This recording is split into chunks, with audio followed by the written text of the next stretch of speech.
வணக்கம் மக்களே. இன்னைக்கு நம்ம தேனி ஸ்டைல்ல மணக்க மணக்க ஒரு மீன் குழம்பு எப்படி வைக்கிறதுன்னு பார்க்க போறோம். முதல்ல சட்டியை அடுப்புல வச்சு தாராளமா நல்லெண்ணெய் ஊத்திக்கோங்க. எண்ணெய் காஞ்சதும் கடுகு, உளுந்தம்பருப்பு, வெந்தயம் போட்டு நல்லா பொரிய விடுங்க.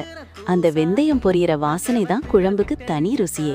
அடுத்ததா நறுக்கி வச்ச சின்ன வெங்காயம், பச்சை மிளகாய், அப்புறம் ஃப்ரெஷ்ஷான கருவேப்பிலை சேர்த்து நல்லா வதக்குங்க. வெங்காயம் பொன்னிறமா வர்ற வரைக்கும் விடாம கிளறிட்டே இருங்க. இப்போ கட் பண்ணி வச்ச தக்காளி பழங்களை உள்ள சேர்ப்போம். தக்காளி நல்லா மசிஞ்சு தொக்கு மாதிரி வரணும். தேவையான அளவு உப்பு சேர்த்து வதக்குங்க. இப்போதான் முக்கியமான விஷயம், நம்ம தேனி ஸ்பெஷல் மீன் குழம்பு மசாலாவை தாராளமா சேர்த்துக்கிறோம். இந்த மசாலா சேர்த்தாலே குழம்பு அட்டகாசமான கலர்லயும் வாசனையிலயும் வந்துடும்.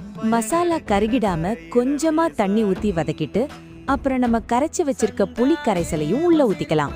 குழம்பு நல்லா கொதிச்சு எண்ணெய் பிரிஞ்சு வரட்டும். அது வரைக்கும் கொஞ்சம் பொறுமையா காத்திருப்போம்.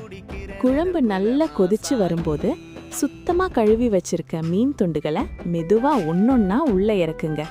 மீன் உடையாம பாத்துக்கோங்க. அடுப்பை சிம்ல வச்சு ஒரு 5 நிமிஷம் வேக விடுங்க. குழம்பு திக்காகி மீன்ல மசாலா எல்லாம் இறங்கி சூப்பரா ரெடி ஆகிடும். கடைசியா கொஞ்சம் மல்லித்தழைய தூவி அப்படியே மூடி வச்சிருங்க. அவ்வளவுதான், கமகமன்னு தேனி மீன் குழம்பு ரெடி.